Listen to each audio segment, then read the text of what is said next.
Everyone, welcome to back MC study CSS platform and I hope you are doing well. और आपकी preparation तो already अच्छी चल रही होगी। डेली बेसिस के ऊपर आप एवेल्युएशन अपनी लाजमी करवाएं और चीज़ों को रिवाइज करने की कोशिश करें, चीज़ों को समराइज करने की कोशिश करें। आई नो वेरी वेल कि अब जो है एडमिशन भेजने का टाइम है, प्रेशर भी बहुत ज़्यादा है, ठीक है, बर्डन भी है, लेकिन इससे प्रेशर ज़्यादा उस वक्त होता है जब आपकी रोल नंबर स्लिप आती है और या आपकी डेट शीट आती है, तो पता नहीं चलता आप क्या करना है, ठीक है। लेकिन यहाँ पर आपने कंफ्यूज नहीं होना, बड़ा रियलिस्टिक अप्रोच के साथ आपने यहाँ पर तहम्मुल के साथ जो है ना चीज़ों को समराइज भी करना है, ठीक है। उसके बाद चीज़ों को रिवाइज करने की कोशिश करें। नॉलेज जो है आपका उसको पॉलिश करने की जो है ज़रूरत है। सुपरफिशियल जो नॉलेज है वो यहाँ पर जो है वो आपने बिल्कुल भी जो है यहाँ पर जो है आपने यूज़ नहीं करना मेन एग्जाम के अंदर। उसके बाद अगर देखा जाए राइटिंग स्किल, आप डेली बेसिस के ऊपर अपनी एवेल्युएशन लाजमी करवाते जाएं। उसके साथ साथ जो है आपने अपनी एनालिटिक अप्रोच को जो है यहाँ पर बूस्ट अप करना है, वो बहुत ज्यादा जरूरी है, ठीक है। वोकैब को भी साथ साथ करना है, ठीक है। अब हम यहाँ पर जो डेली बेसिस के ऊपर जो डान का कंप्लीट एनालिसिस करते हैं, ये बहुत ज्यादा इंपॉर्टेंट है आपके पाकिस्तान अफेयर के लिए, करंट अफेयर के लिए, उसके बाद आईआर के लिए और एसए के लिए बहुत ज्यादा इंपॉर्टेंट टॉपिक्स होते हैं जिनको हम डेली बेसिस के ऊपर यहाँ पर एनालाइज करते हैं, ठीक है। उसके साथ साथ यहाँ पर जो वोकैब की जो लिस्ट होती है, जो डान के इंपॉर्टेंट और कह लें कि न्यू जो वोकैब होती है, वो भी हम यहाँ पर डिस्कस करते हैं। समटाइम जो वर्ड्स जो होते हैं बार बार रिपीट भी हो रहे होते हैं, ठीक है, डान के अंदर, ठीक है। लेकिन आपने यहाँ पर जो है बार बार जो रिपीट हो रहे होंगे, तो उनको आपने अपनी राइटिंग स्किल के अंदर जो है वो वोकैब की वेरिएशन लेकर आनी है, ठीक है, चेंज करते रहना, ताकि जो वोकैब की जो रेपिटेशन आती है आपको बार बार जो मिसाइल आते हैं पैराग्राफिंग करते हुए, ठीक है, तो उसमें जो है आपकी रेपिटेशन नहीं होगी अगर आप वोकैब को चेंज करते हैं तो, ठीक है। हाई फ्रीक्वेंसी वर्ड्स यूज करने की जरूरत नहीं है, जो डेली बेसिस के ऊपर अगर यूज हो रहे हैं तो उनको आप लाजमी यूज करें, ठीक है। आज हम डिस्कस करने वाले डान का इंपॉर्टेंट टॉपिक्स है for CSS, current affairs, IR, Pakistan affairs और एसए के लिए, ठीक है। आज जो सबसे पहले हमारे पास टॉपिक्स रहेगा, ठीक है, इन डिक्लाइन। इन डिक्लाइन जो बेसिकली यहाँ पर डिस्कस करने वाले हैं, इसका पर्पस यह है कि socio economic and political decline in Pakistan, ठीक है, इस चीज को यहाँ पर देखेंगे। सेकंड हमारे पास रहेगा Pakistan Libya pledge to expand military ties. अब देखें कि पाकिस्तान की फॉरेन पॉलिसी जो जियो इकोनॉमी की तरफ शिफ्ट हुई, तो पाकिस्तान ने यहाँ पर नेशनल जितने भी रीजनल लेवल के ऊपर और ग्लोबल लेवल के ऊपर अपने ताल्लुकात को काफी जो है यहाँ पर बेटर किया है, ठीक है। तो यहाँ पर अभी जो है यहाँ पर फील्ड मार्शल आसफ मुनीर साहब जो लीबिया के दौरे पर है, तो इनके दरमियान में जो डिफेंस एग्रीमेंट होगा, इस चीज को हम यहाँ पर देखेंगे कि पाकिस्तान की जो फॉरेन पॉलिसी है मिडिल ईस्ट को लेकर, इस चीज को हम यहाँ पर देखेंगे, एनालाइज करेंगे। उसके बाद यहाँ पर बिल्डिंग रिसर्च कैपेसिटी, अगर देखा जाए तो पाकिस्तान की एजुकेशनल पॉलिसी जितनी भी यहाँ पर इंट्रोड्यूस करवाई गई हैं, उसमें बहुत ज्यादा यहाँ पर हमें कमियां देखने को मिली हैं। और अभी एक बहुत बड़ा चैलेंज जो हमें देखने को मिल रहा है, इसको यहाँ पर हम एनालाइज करने वाले हैं। ये भी आपका इंपॉर्टेंट टॉपिक है, लेकिन ये ऐसे के पॉइंट ऑफ व्यू से इंपॉर्टेंट है अगर एजुकेशन को लेकर ऐसे आता है तो, ठीक है। अदरवाइज अगर कहीं पे गवर्नेंस को लेकर आता है, जो हम बार बार कहते हैं एजुकेशन होनी चाहिए, एजुकेशन होनी चाहिए, तो उधर जो है आप यहाँ पर एजुकेशन डायरेक्ट कहने से आप जो है थोड़ा कह लें कि यहाँ पर जो अपने आर्गुमेंट्स होते हैं वो प्रूफ ना कर पाए, लेकिन ये वो चीज है जो आप एज ए रेफरेंस कोट करके अपनी ओपिनियन को स्ट्रेंथन कर सकते हैं, ठीक है। उसके बाद है Pakistan seeks massive ADB loan, ADB Asian development bank की बात की जा रही है, and to tackle remaining circular debt. अब देखा जाए तो 1.7 ट्रिलियन सर्कुलर डेट है, उसको डील करने के लिए पाकिस्तान आसियान डेवलपमेंट से जो है यहाँ पर लोन लेने जा रहा है, ठीक है। अब इस चीज को भी देखेंगे और लोन लेने से क्या फायदा होगा, क्या हम बेल आउट लेना चाहिए या नहीं लेना चाहिए, अगर लेना भी चाहिए तो क्यों लेना चाहिए, ठीक है। अब ये क्वेश्चन उठते हैं ना, तो अब आसियान डेवलपमेंट बैंक से जब हम पैसे या लोन ले रहे हैं, तो इनको जो है राइट डायरेक्शन में लोन को यूज करना, ये सबसे ज्यादा इंपॉर्टेंट है, तो इस चीज को यहाँ पर एनालाइज करेंगे। उसके बाद हम यहाँ पर देखने वाले हैं USA approves $11 billion in arms sale to Taiwan. यहाँ पर जो अभी कॉन्फ्लिक्ट चल रहा है चाइना और ताइवान का, ठीक है, अब इसको जो अगर देखा जाए तो ताइवान स्टेट जो इनके दरमियान में है, तो उसके ऊपर ऑलरेडी 3 कॉन्फ्लिक्ट जो है, ऑलरेडी वॉर अगर हम कह सकते हैं, तो चाइना और ताइवान के दरमियान में हो चुके हैं, ठीक है। अब यहाँ पर यूएसए का क्या इंटरेस्ट है, ईस्ट चाइना सी के अंदर जो कॉन्फ्लिक्ट चल रहा है चाइना और जापान को लेकर, इस चीज को भी हम यहाँ पर डिस्कस करेंगे। लेकिन चाइना जापान का एक लेक्चर और चाइना ताइवान को लेकर साउथ चाइना सी को लेकर, इंडो पैसिफिक रीजन को लेकर कंप्लीट मैंने यहाँ पर कवर किया है। इसका complete historical background with references with examples already मैंने जो इसका जो है एनालिसिस किया है वो आप लेक्चर्स लाजमी सुना, मैं डिस्क्रिप्शन में उनका लिंक शेयर कर दूंगा, ठीक है। उसके बाद हमारे पास आता है रीडिंग नेचर। अब रीडिंग नेचर जो है ना, ये आप समझ ही गए होंगे कि ये हमारा क्लाइमेट चेंज के साथ जो रिलेट करता है, ठीक है। तो इसको भी हम यहाँ पर देखेंगे, ठीक है। सबसे पहले उसके बाद हम लास्ट में जो है अपनी वोकैब की लिस्ट को डिस्कस करेंगे, ठीक है। अब चलते हैं, सबसे पहले हम देखेंगे यहाँ पर जो हमारे पास रहेगा इन डिक्लाइन, क्या डिक्लाइन हो रहा है पाकिस्तान के अंदर अगर देखा जाए, इस चीज को हमने यहाँ पर देखना है, ठीक है।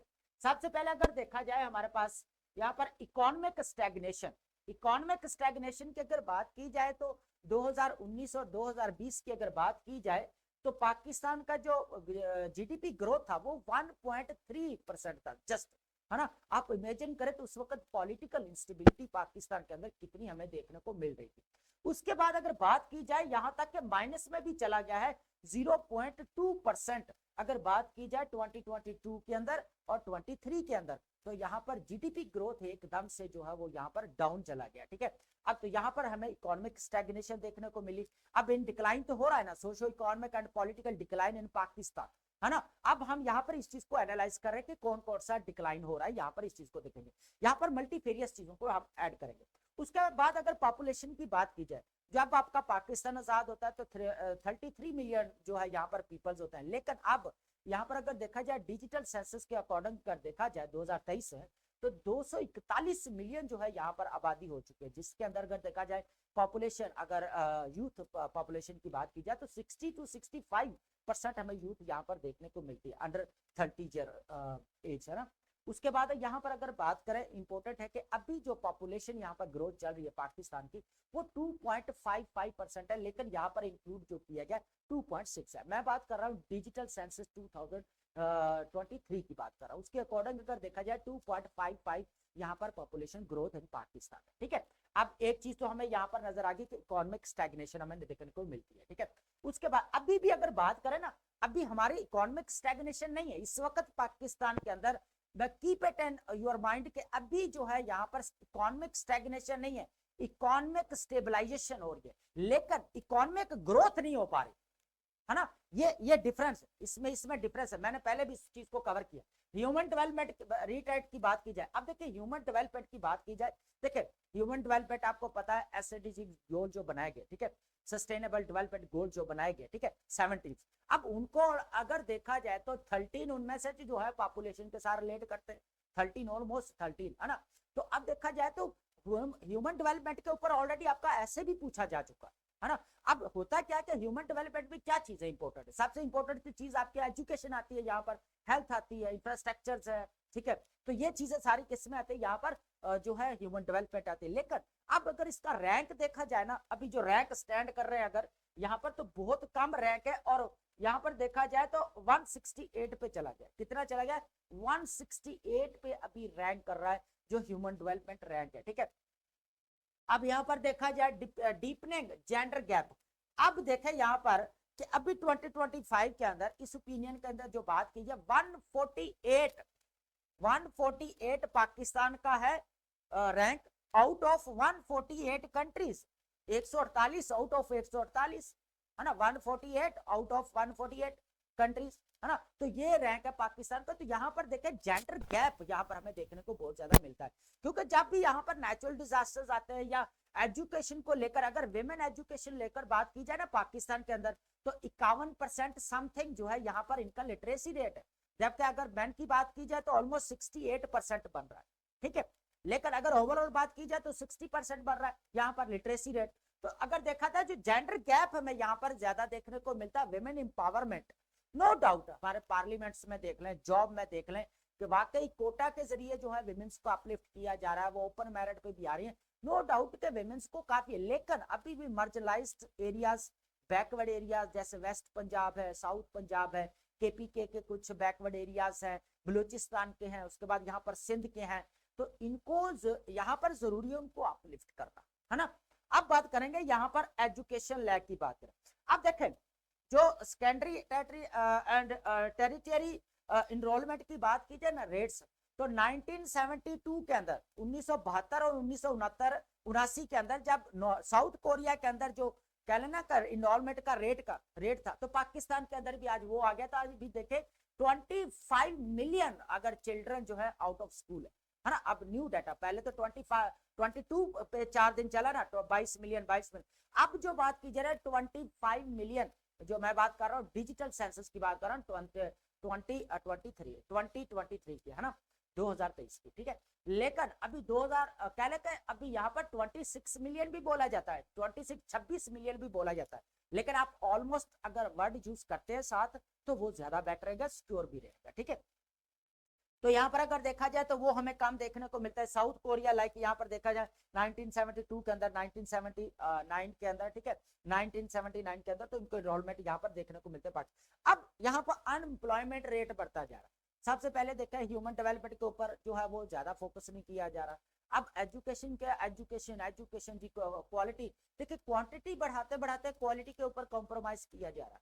अब स्टेम एजुकेशन की जरूरत है। इस वक्त दुनिया आर्टिफिशियल इंटेलिजेंस की तरफ जा रही है, और हम आज भी वही जो है वो ओल्ड जितने भी ऑब्सलीट जो है सिलेबस की तरफ जो है वो बढ़े हुए हैं, ठीक है। हमें यहाँ पर जो है वो टर्न करना पड़ेगा आर्टिफिशियल इंटेलिजेंस। और यहाँ पर जो बात कर रहा हूँ talking about basically stem education, है ना, science technology engineering and mathematics या मैनेजमेंट भी आप कह सकते हैं, ठीक है। उसके बाद यहाँ पर देखें अनएम्प्लॉयमेंट रेट की बात करें, यू नो वेरी वेल कि यहाँ पर अगर देखा जाए तो जो अनएम्प्लॉयमेंट रेट है वो हमें यहाँ पर जो देखने को मिलता है वो 7.1 यहाँ पर हमें जो है यहाँ पर देखने को मिलता है ना, अनएम्प्लॉयमेंट रेट। अब होता क्या है यहाँ पर कि जो आपके पॉपुलेशन है वो डे बाय डे बढ़ती जा रही है। अब जॉब इतनी जो है वो गवर्नमेंट नहीं दे सकती, ये भी एक रियलिस्टिक अप्रोच है। अब अगर कह ले, अब देखें अगर 4 लाख या 5 लाख, अब 10 लाख जो है डिग्री होल्डर है पाकिस्तान के अंदर, तो अब क्या सबको नौकरी दी जा सकती है? इतनी पॉसिबिलिटीज हैं, लेकिन उनके लिए कोई बेस्ट अपॉर्चुनिटीज जो है इंट्रोड्यूस करवाई जा सकती है। सेल्फ इंडिपेंडेंट बिजनेस है, उनको स्किल्स की तरफ लाया जा सकता है। वोकेशनल ट्रेनिंग जो है यहाँ पर अगर करवाई जाए तो ये काफी जो है ताकि वो अपनी स्किल्स के जरिए जो है अर्न कर सके, ठीक है। फ्रीलांसिंग है आपकी, ठीक है, डिजिटल मार्केटिंग है, एसईओ है, कह लें वेरियस कह लें फील्ड है आपकी, है ना। तो उसके अंदर जो है यहाँ पर स्किल्स जो है यहाँ पर प्रोवाइड करनी चाहिए। तो ये तो था डिक्लाइन। अब बात करेंगे यहाँ पर पाकिस्तान और लीबिया के दरमियान में डिफेंस एग्रीमेंट होने जा रहा है। यहाँ पर जो अभी बात की जाए फील्ड मार्शल आसम मुनीर साहब जो है लीबिया के दौरे पर है। देखिए हमने नेशनल इंटरेस्ट के होकर जो रहकर बात करनी है, हमारे जितने भी एस्पिरेंट्स है, क्रिटिसिज्म अपनी अपनी जगह पे, लेकिन हम यहाँ पर ओपिनियंस एडिटोरियल्स को एज ए बैलेंस के साथ डिस्कस करते हैं, ठीक है। यहाँ पर आप ये नहीं कह सकते कि सर आपने ये चीज क्यों नहीं करी। देखिए हमने यहाँ पर बैलेंस अप्रोच के साथ चलना है, ठीक है। इस चीज को हम यहाँ पर डिस्कस, और हम पाकिस्तानी और पाकिस्तान को सपोर्ट करना चाहिए। अगर यहाँ पर देखा जाए नेशनल इंटरेस्ट की बात की जाए तो यहाँ पर पाकिस्तान के अगर रिलेशन अगर जब से यूएसए के साथ ठीक हुआ है, यहाँ पर अगर देखा जाए तो हमारे ओवरऑल जो फॉरेन कंट्रीज के साथ पाकिस्तान के रिलेशन काफी अच्छे हो रहे हैं और दिखाई भी दे रहे हैं। बांग्लादेश है, चाइना है, उसके बाद यहाँ पर देखा जाए तो यूरोपियन कंट्रीज हैं जितने, उनके साथ, सेंट्रल एशिया के साथ। लेकिन पाकिस्तान की यहाँ पर जो फॉरेन पॉलिसी अगर देखी जाए मिडिल ईस्ट की तरफ जो है काफी लीनियंट हमें देखने को मिलती है। अगर रिसेंटली देखा जाए तो ईरान के साथ यहाँ पर तेहरान और इस्लामाबाद के दरमियान में जो रीअप्रोचमेंट हुई है यहाँ पर, वो भी काफी जो है क्या रीजनल स्टेबिलिटी की बात करता है, ठीक है। अब ईरान के अंदर अभी रिसेंटली जो एक समिट होती है रीजनल स्टेबिलिटी को लेकर, जो टेररिज्म यहाँ पर एस्केलेट हो रही है उसको यहाँ पर कर्टेल किया जाए उसको लेकर हुई, लेकिन यहाँ पर अफगानिस्तान ने अनफॉर्चुनेटली उस मीटिंग को अटेंड नहीं किया, ठीक है। अब लेकिन क्या होता है लीबिया के साथ पाकिस्तान की जो है कह लें कि यहाँ पर स्ट्रेटेजिक जो है यहाँ पर कह लें कि अग्रीमेंट होने जा रहा है, तो ये इंपॉर्टेंट चीज है और काफी ये बेटर भी है, ठीक है। पाकिस्तान की जो फॉरेन पॉलिसी गजा को लेकर थी कि यहाँ पर पीस होना चाहिए, तो वो ऑलरेडी जो है वो पीस तो आ गया, लेकिन अब इंटरनेशनल स्टेबलाइजेशन फोर्स का हिस्सा जो पाकिस्तान बनने जा रहा है, इस चीज को भी हम, बाकी जो है क्रिटिसिज्म अपनी जगह पे इसराइल को एक्सेप्ट करना वो एक अपनी जगह के अलग डिबेट है, लेकिन हम बात कर रहे हैं यहाँ पर जो एट द सेम टाइम जो ह्यूमैनिटेरियन क्राइसिस था उसको रोकना ज्यादा जरूरी था, जेनोसाइड जो हो रही थी उसको रोकना ज्यादा जरूरी था। तो हमें ये चीजें देखनी है ऐसे एस्पायरेंट, ठीक है। अब बात करते हैं यहाँ पर Pakistan Libya pledges to expand military ties, ठीक है, strengthen defense ties, Pakistan Libya engagement, ठीक है। Field marshal Asim Munir recent visit to Libya underscored Pakistan commitment to foster robust military cooperation and addressing regional security challenges. ठीक है, सबसे पहले अगर बात की जाए हाई लेवल डायलॉग की बात कीजिए, Pakistan chief of defence forces field marshal Asim Munir met with Libyan counter parts affirming strong diplomatic exchange की बात की, इनहेंसिंग कॉपरेशन की बात की गई है, स्ट्रेटेजिक पार्टनरशिप की बात की गई है। अभी मैंने जैसे बताया तो जो सारा फोकस रहेगा वो रीजनल सिक्योरिटी के ऊपर रहेगा यहाँ पर, रीजनल सिक्योरिटी को यहाँ पर इंश्योर करना है, ये सबसे ज्यादा इंपॉर्टेंट। ठीक है,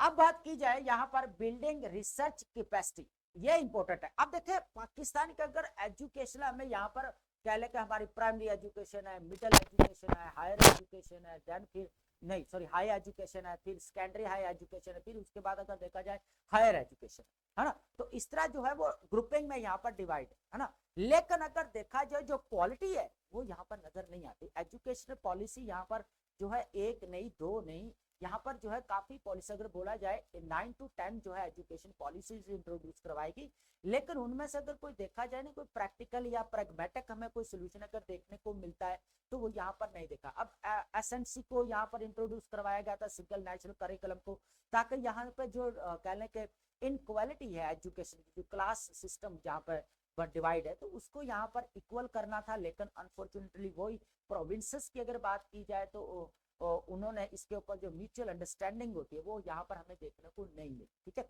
अब बात करेंगे यहाँ पर जो सबसे इंपॉर्टेंट चीज है डिस्कस करने वाले हैं कि जो ensuring quality teaching for better learning outcomes. ठीक है, अब यहाँ पर बात बिल्डिंग रिसर्च कैपेसिटी जो है, यहाँ पर जो टीचिंग स्टाफ के ऊपर ज्यादा फोकस किया गया है कि जो अभी आप देख ले कि ऑलमोस्ट अगर देखा जाए ना पाकिस्तान के अंदर तो 15 लाख जो है 15 लाख टीचर्स यहाँ पर काम कर रहे हैं। अगर स्पेशली इन पंजाब में देखा जाए तो 4.5 मतलब 4,50,000 टीचर्स यहाँ पर काम कर रहे हैं ना।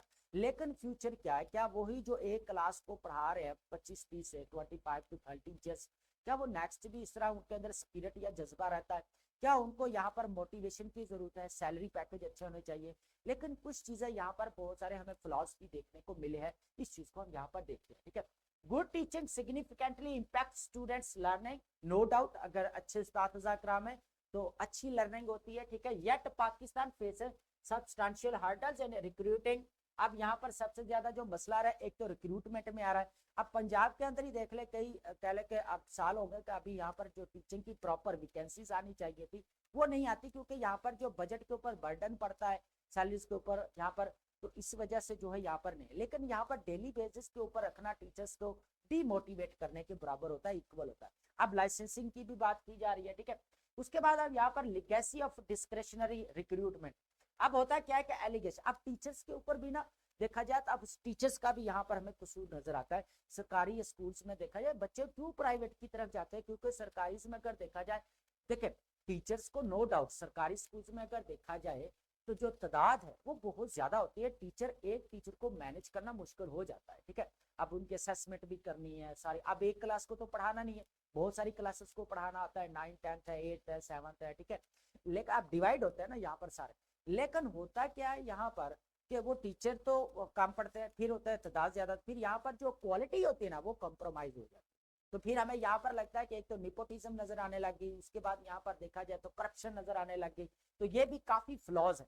लेकिन इसको फिर मेरिट बेस के ऊपर जब सिलेक्ट किया जाने लगा एनटीएस के जरिए, उसके बाद यहाँ पर देखा जाए पीपीएस के जरिए या जितने पब्लिक सर्विस कमीशन है ओवरऑल, अगर पंजाब सिंध बलूचिस्तान केपी के बात की जाए तो काफी मेरिट बेस सिलेक्शन हुए। लेकिन फिर भी जो एक मोटिवेशन और जो एक रिसर्च कैपेसिटी जो होनी चाहिए वो यहाँ पर नजर नहीं आती। ठीक है, उसके बाद है रिलैक्सेशन ऑफ एजुकेशन डिग्रीज। ठीक है, अब ये भी चीज एक अलग डिबेट है। अब हिस्टोरिकल अगर देखा जाए तो पहले ये इस ओपिनियन के अंदर ये कहा गया कि पहले डिग्रीज को मेंशन नहीं किया जाता था और उनको रिक्रूट किया जा रहा था। ठीक है, अब जो है यहाँ पर देखा जाए अब काफी बेटर हुआ है। अब जो है वो जो भी क्लास होगी उसके अकॉर्डिंग जो है यहाँ पर डिग्री की रिक्वायरमेंट होती है, तो ये भी एक काफी चेंज आया। उसके बाद है लाइसेंसिंग डायलेमा जो रहा है। अभी देखें लाइसेंस ठीक है, आप टीचर के लिए लाइसेंस इंट्रोड्यूस करवा रहे हैं कि होना चाहिए, लेकिन क्या उससे क्वालिटी जो है यहाँ पर जो कह लेते बिल्डिंग रिसर्च कैपेसिटी यहाँ पर इनहेंस होगी, ये चीज देखना बाकी है ना। तो सिंध के अंदर अगर देखा जाए लाइसेंसिंग जो है यहाँ पर कह लें कि जो डायलेमा था उसको रिड्यूस किया गया और सिंध के अंदर जो है इसको इंट्रोड्यूस करवाया गया। इन इफेक्टिव प्रोफेशनल डेवलपमेंट की अगर बात की जाए, वही मैंने पहले बताया कि यहाँ पर जो टीचिंग स्टाफ है वो डेली बेसिस के ऊपर एक सब्जेक्ट को पढ़ा रहे हैं 25 to 30 ईयर्स। उनको यहाँ पर डेवलपमेंट की जरूरत है, ग्रोथ की जरूरत है, डे बाय डे रिसर्च की जरूरत है जो यहाँ पर नहीं की जाती। तो बेसिकली अगर बोला जाए तो यहाँ पर एजुकेशनल पॉलिसीज के ऊपर खाली क्रिटिसाइज नहीं बनता, लेकिन एजुकेशन सेक्टर के अंदर भी यहाँ पर काफी क्रिटिसिज्म बनता है जो हमें देना चाहिए और फिर यहाँ पर पॉजिटिव उसका सॉल्यूशन भी यहाँ पर हमें देना चाहिए। ठीक है, अब बात करेंगे यहाँ पर इम्पोर्टेंट है कि पाकिस्तान ने जो पहले आईएमएफ की तरफ जो है वो हमें मूव ओवर होना पड़ा, लेकिन अब जो है यहाँ पर देखा जाए एडीबी बैंक की तरफ जो है वो मूव होना पड़ा, आसियान डेवलपमेंट बैंक की तरफ। ठीक है, अब आसियान डेवलपमेंट की अगर बात की जाए तो अगर पहले अगर कर्जा देखा जाए ना पाकिस्तान का, तो यहाँ पर $7 बिलियन जो है ऑलरेडी पाकिस्तान जो है वो ओवरऑल देखा जाए टोटल तो वो एडीबी बैंक से ले चुका है। लेकिन अब क्या है कि जो पाकिस्तान ये कर रहा है कि जो एडीबी से लोन लेकर जो सर्कुलर डेट है उसको यहाँ पर कर्टेल करने की कोशिश करेगा। जितनी भी इलेक्ट्रिक कह लें कि यहाँ पर कंपनीज है ना, इलेक्ट्रिक कंपनीज है, उनको भी अभी पे करना है, डिस्पोज वगैरह है सारी। Pakistan seeks additional debt to clear remaining 1.7 trillion rupees बात करने circular debt refinance 1.25 trillion in commercial loans. The goal is to secure longer terms and cheaper interest rates from ADB। अब यहाँ पर ADB से जो लोन लिया जाएगा वो कम इंटरेस्ट रेट पर लिया जाएगा। ठीक है, अब बात हम बार बार यहाँ पर एक करते हैं, यहाँ पर ये डिस्कशन में लेकर आते हैं चीज को कि हम बात करते हैं कि बेल आउट प्रोग्राम, आईएमएफ की बात करते थे ना कि बेल आउट प्रोग्राम की तरफ जाना चाहिए, सर हमें जो है लोन मिलेगा। तो हम देखें लोन आईएमएफ की तरफ जा रहे हैं, बैंक की तरफ जा रहे हैं, फॉरेन एड्स भी मिल रही है, फंड्स मिल रही है। क्वेश्चन इज दैट जो बाहर से पैसा आ रहा है, जो डॉलर्स आ रहे हैं, क्या वो हम सही एग्जैक्ट जगह पे लगा रहे हैं? उसके अंदर अकाउंटेबिलिटी, ट्रांसपेरेंसी हमें नजर आती है? ये चीज ज्यादा यहाँ पर मैटर करती है। ठीक है, उसके बाद लोअर टैरिफ, यहाँ पर जो ये लोन लेने के बाद जो इंप्रूवमेंट करने की बात की जा रही है, ये अच्छी बात है अगर हो जाए तो। यहाँ पर लोअर टैरिफ्स अगर बात करें, ग्रिड स्टेबिलिटी, जो जितने भी ग्रिड पुराने हैं उनको मेंटेनेंस की जरूरत है तो वो यहाँ पर की जाएगी। स्मार्ट मार्केटिंग एक्सपेंशन की बात की जा रही है, ये भी अच्छी चीज है। उसके बाद एक और चीज है क्लीन एनर्जी की तरफ जो शिफ्ट किया जा रहा है, ये भी इंपॉर्टेंट है क्योंकि सोलर रेवोल्यूशन जो पाकिस्तान के अंदर आ रहा है, अगर उसी को ही यहाँ पर जो इलेक्ट्रिसिटी है या ग्रिड्स के साथ उसको अटैच कर दिया जाए तो उससे भी काफी फर्क पड़ सकता है ना। यहाँ पर क्लीन एनर्जी की बात, ट्रांजिशन सपोर्ट है, Pakistan having transition 20 gigawatt to clean energy. ठीक है, 6 external support for its contribution to lowering the global carbon footprints. अब बात की जाए यहाँ पर फोस्टरिंग प्राइवेट इन्वेस्टमेंट को यहाँ पर बढ़ाना है। ठीक है, ये एक और मसला है यहाँ पर। लेकिन यहाँ पर जो इलेक्ट्रॉनिक एक और बात की जा रही है, मीटर रीडिंग का इश्यू आ रहा है। यहाँ पर होता क्या है कि आवाम को यहाँ पर मीटर का बिल जो है वो सम टाइम में बहुत ज्यादा आ जाता है, फिर उनको जाकर दोबारा करना, फिर उसको डिवाइड किया जाता है। तो अब यहाँ पर अगर देखा जाए तो अब आपके पंजाब अगर देखा जाए तो पंजाब के अंदर एक एप्लीकेशन इंट्रोड्यूस करवाई जा रही है जिसके अंदर आप जो है अपने मीटर के रीडिंग जो है यहाँ पर चेक कर सकते हैं। इसके अंदर कोई करप्शन या कोई भी हमें यहाँ पर जो लैक ऑफ ट्रांसपेरेंसी नजर है वो नहीं आएगी। ठीक है, ये तो एक बेस्ट टेस्ट है और हमें डिजिटल की तरफ जो है वो जाना भी चाहिए। एक चीज हमें यहाँ पर ये नजर आएगी। ठीक है, अब बात करते हैं यहाँ पर हमारे पास रहेगा जो चाइना और ताइवान के दरमियान में जो क्राइसिस या इश्यू चल रहा है, इस चीज को लेकर यहाँ पर डिस्कस करेंगे। ठीक है, अभी देखा जाए तो ईस्ट चाइना सी के अंदर और साउथ चाइना सी के अंदर दोनों के अंदर जो कंपटीशन चल रहा है यहाँ पर। ठीक है, अब यहाँ पर सबसे ज्यादा 80 to 90% अगर ट्रेड की बात की जाए तो वो चाइना की होगी। साउथ चाइना सी के अंदर बात की जाए तो ऑलमोस्ट 8 कंट्रीज, जिनमें से 6 कंट्रीज कह लें कि ज्यादा जो है वो कह लें कि डिमांड करते हैं यहाँ पर अपने जितने भी न्यूटिकल माइल में एरिया आता है वो लेने की बात करते हैं। लेकिन 80 to 90% अगर देखा जाए चाइना ने होल्ड किया हुआ है 9 डैश लाइन के जरिए। ठीक है, ये मैंने ऑलरेडी डिस्कस कर लिया। उसके बाद लेक्चर है मेरा, डिस्क्रिप्शन में दे दूंगा, लाजमी जो गो थ्रू करिएगा। उसके बाद है ईस्ट चाइना सी के अंदर सेंकाकू। सेंकाकू जो है आइलैंड है जो जापान और चाइना के दरमियान में जो है कॉन्फ्लिक्ट का एक बाहिस है। अगर देखा जाए तो यहाँ पर ताइवान और जापान के रिलेशंस काफ़ी अच्छे देखने को मिलते हैं, क्योंकि इनका आइलैंड के ऊपर military bases, joint military bases भी हैं। लेकिन यहाँ पर अभी रिसेंटली अगर बेहतर काइटाची जो यहाँ पर जो प्रेसिडेंट है यहाँ पर जो जापान के, उन्होंने बड़ा क्लैरिटी के साथ कहा कि अगर चाइना ताइवान के ऊपर अटैक करता है तो जापान भी यहाँ पर रिटेलिएट करेगा। इन्होंने भी फोर्सेस को अपनी जो है वो कह लें कि चौकन्ना कर दिया, ठीक है। लेकिन यहाँ पर एक और चीज नजर आते हैं, यूएसए के इंटरेस्ट जो यहाँ पर नजर आते हैं, इस चीज को यहाँ पर देखना जरूरी है। देखिए यूएसए के इंटरेस्ट, पहले उसने क्या किया, चाइना के काउंटर बैलेंस में किसको लेकर आया, वो इंडिया को लेकर आया। अब इंडिया से उसके जो रिलेशन है वो काफी डाउन जा रहे हैं, है ना। अब किसकी वजह से जा रहा है, क्योंकि इंडिया ने एकदम से जो अपना मूव रशिया की तरफ किया है ना, ऑयल परचेज किया, उसके बाद टैरिफ्स इन्होंने लगाए, है ना। उसके बाद चाइना की तरफ मूव किया, ब्रिक्स के अंदर रीजनलाइजेशन, डीडोलाइजेशन, है ना, मल्टीलैटरल सिस्टम के ऊपर ज्यादा फोकस किया। तो इसकी वजह से ट्रंप एडमिनिस्ट्रेशन, न्यू दिल्ली के जो रिलेशंस है वो डिसफंक्शन हुए, ठीक है, यहाँ पर खराब हुए। लेकिन यहाँ पर अगर देखा जाए, अब यूएसए जो है काउंटर बैलेंस के लिए जापान और ताइवान को रख रहा है। अब ताइवान को यहाँ पर देखा जाए तो यूएसए ने जो सपोर्ट किया है वो $11 बिलियन के जो है यहाँ पर आर्म्स जो है सेल करने की बात की है ताइवान को, ठीक है। USA arm sale to Taiwan sparks China fury. अब यहाँ पर चाइना को बहुत बुरा लगा। चाइना कहता है कि यहाँ पर जो है वो ताइवान वन चाइना पॉलिसी के अकॉर्डिंग अगर देखा जाए तो ताइवान प्रोविंस है चाइना का। हालांकि जो ताइवान है उसको बोला जाता है रिपब्लिक ऑफ चाइना, और जो अभी चाइना है मेनलैंड चाइना उसको बोला जाता है पीपल्स रिपब्लिक ऑफ चाइना, ठीक है, जो बाद में बना 1949 के अंदर, ठीक है।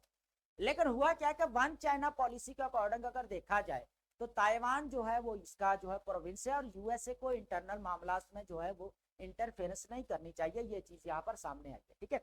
अब बात की जाती है मैसिव 11 बिलियन जो पैकेज यहाँ पर जो ताइवान यूएसए ने दिया है, इस चीज को देखेगा, USA approved 11 billion arms to sale including, जिसके अंदर हमार्स भी शामिल है, उसके बाद हाउटिजर भी शामिल है, एंटी टैंक मिसाइल इसके जो है इंक्लूड, क्योंकि ईस्ट चाइना सी के अंदर जो कह ले के कंपटीशन और डे बाय डे अटैक्स बढ़ते नजर आते हैं, ठीक है। उधर से रशिया है, उधर से कोरिया जो लगता है सारा, ठीक है, ईस्ट चाइना सी को, इधर से चाइना है, ताइवान और चाइना के दरमियान में जो ताइवान स्टेट है उसको लेकर ऑलरेडी 3 वॉर्स या 3 कॉन्फ्लिक्ट चाइना और ताइवान के दरमियान में हो चुके हैं ऑलरेडी, और इसके ऊपर मैंने डिटेल्ड लेक्चर जो है ऑलरेडी जो है वो कवर किया है, वो मैं डिस्क्रिप्शन में लिंक दे दूंगा, लाजमी जो उसको गो थ्रू करिएगा, ठीक है। अब बात करेंगे ताइवान बूस्ट्स डिफेंस पैकेज और डिफेंस स्पेंडिंग। अब कर क्या रहा है यहाँ पर, ताइवान को यूएसए ने बोला है कि आपको अपना डिफेंस सिस्टम स्ट्रॉन्ग करने की जरूरत है। अब दुनिया के अंदर आपको पता है जब मल्टीलैटरल सिस्टम आएगा ना तो हर कंट्री को अपना डिफेंस सिस्टम स्ट्रॉन्ग करना पड़ेगा, वो मजबूरी है, नहीं तो फिर रीजनल लेवल के ऊपर जो है हेजमनी जो है बढ़ जाएगी, यहाँ पर डोमिनेंट जो एस्पेक्ट हमें नजर आएगा, है ना। तो इस चीज को देखते हुए अगर मल्टीलैटरल सिस्टम भी आएगा ना तो ये भी बड़ा कॉम्प्लेक्स है। हम बात करते हैं ना मल्टीलैटरलिज्म, लैटरल सिस्टम होना चाहिए, मल्टीलैटरलिज्म, लेकिन यहाँ पर मल्टीलैटरल सिस्टम आने तो दे, फिर देखना यहाँ पर डिस्प्यूट कैसे क्रिएट होता है। जब हर कंट्री चाहेगा कि मेरी रीजनल लेवल के ऊपर हेजमनी हो, मेरी जो है यहाँ पर इकोनॉमी स्ट्रांग हो, उसके बाद मेरी मिलिट्री स्ट्रांग हो, उसके बाद अगर देखा जाए तो जियो पॉलिटिक्स मेरी स्ट्रांग हो, उसके बाद देखा जाए तो जो भी ट्रेड होनी है वो मेरी जो है करेंसी में होनी चाहिए, तो यहाँ पर डिस्प्यूट भी क्रिएट होगा। ये एक क्रिटिसिज्म है और ये आपने लाजमी यहाँ पर क्रिएट करना, ठीक है, लाजमी आपने यहाँ पर लिखना मेन एग्जाम के अंदर। अगर क्वेश्चन आएगा, जरूर क्वेश्चन आएगा, करंट अफेयर में आएगा, इंटरनेशनल रिलेशन में आएगा या पाकिस्तान अफेयर में आएगा, जहां पे आपको इसको यहाँ पर जो है ऐड करना पड़ेगा, चाहे ऐसे का पेपर ही क्यों ना हो। और ये वो चीजें जो जनरल है आती है हर बार, है ना, जो हमें ऐड करना पड़ता है एज ए रेफरेंस। अगर बात की जाए यहाँ पर चाइना की, है ना, अब चाइना में ऑलरेडी बता दिया कि चाइना क्या कर रहा है यहाँ पर, यूएसए को वार्न क्या आपको आने की जरूरत नहीं है। अब अगर देखा जाए चाइना और यूएसए के दरमियान में साउथ कोरिया के अंदर आसियान मीटिंग होती है। अब आसियान मीटिंग के बाद दोनों कंट्री, दोनों पहले शी जिनपिंग और ट्रंप के दरमियान मीटिंग होती है और ऑलमोस्ट 100 मिनट्स की ये मीटिंग होती है, जिसके अंदर जो है रिकैलिब्रेशन की बात की गई है, टैरिफ्स को काम करने की बात की गई है, ठीक है। उसके बाद अगर देखा जाए तो जो सोयाबीन है, रेयर अर्थ मिनरल्स को लेकर बात की गई है ना। तो अब जो है चाइना ने, शी जिनपिंग ने एक स्टेटमेंट कही है कि यहाँ पर ताइवान को जो है वो रिटर्न आना पड़ेगा चाइना की तरफ, और ताइवान जो है यहाँ पर चाइना का जो है यह प्रोविंस है, इसको यहाँ पर इंक्लूड होना पड़ेगा, क्योंकि अगर देखा जाए 1945 के अंदर जापान ने 50 इयर्स तक जो है ताइवान के ऊपर जो है वो अपना कह ले के ताइवान को अपनी कॉलोनी बनाए रखा, है ना। उधर सारे जो जब ताइवान है ना वो 50 इयर्स तक जो है कॉलोनी बना रहा है जापान की। और इसने आजाद किया फिर जापान ने 1945 के अंदर, जब हिरोशिमा नागासाकी ऊपर अटैक होता है, ये हार जाते तो उस वक्त ये रिटर्न कर देता है ना। लेकिन होता क्या है कि जब यहाँ पर कम्युनिस्ट पार्टी और कॉमिनतांग जो है ये पार्टी, अब ये लोग क्या करते हैं उधर आधे जो है यहाँ से भाग जाते हैं ताइवान की तरफ, और बाकी जो इधर रहते हैं फिर ये लोगों की आपस में लड़ाई होती है, फिर एक दूसरे से आजाद हो जाते हैं 1949 में। तो यहाँ पर देखा जाए तो ताइवान जो है वो जो है पहले अगर देखा जाए तो मेन चाइना अगर देखा जाए रिपब्लिक ऑफ चाइना एक ही था, ठीक है। बाद में जो इसको डिवाइड किया गया, रिपब्लिक चाइना बेसिकली 1911 के अंदर बना, 1911 के अंदर, ठीक है। लेकिन सन यात सेन जो नाम है उनका, तो उन्होंने वो फाउंडर है, लेकिन बाद में जब माओ जेडोंग आए तो उन्होंने पीपल्स रिपब्लिक ऑफ चाइना बनाया, ठीक है। तो अब ये सारी स्टोरी है इसको लेकर, ठीक है। अब बात की जाए यहाँ पर रीडिंग नेचर, रीडिंग नेचर के अंदर देखा जाए, अभी आपको रिसेंटली पता है कि 2025 के अंदर बेसिकली एक केस भी है, स्टडी किया गया बुफेलो को लेकर, भैंस को लेकर, जो 2025 के अंदर जो फ्लड आता है उसके अंदर एक आदमी होता है बड़ा फेमस होता है जिसकी भैंस वगैरह मर जाती हैं, वो बड़ा परेशान होता है, मतलब पूरी है इस तरह के हजारों स्टोरीज है ना। तो इस तरह के बड़े लॉस यहाँ पर देखने को हमें मिलते हैं। यहाँ अगर देखा जाए तो सबसे पहले जो कैलेमिटीज यहाँ पर नजर आती है हमें, फ्लड्स नजर आते हैं, स्टॉर्म्स, ड्रॉट्स, अर्थक्वेक्स, ठीक है, जो पाकिस्तान के अंदर हमें हर साल ही देखने को यहाँ पर मिलते हैं।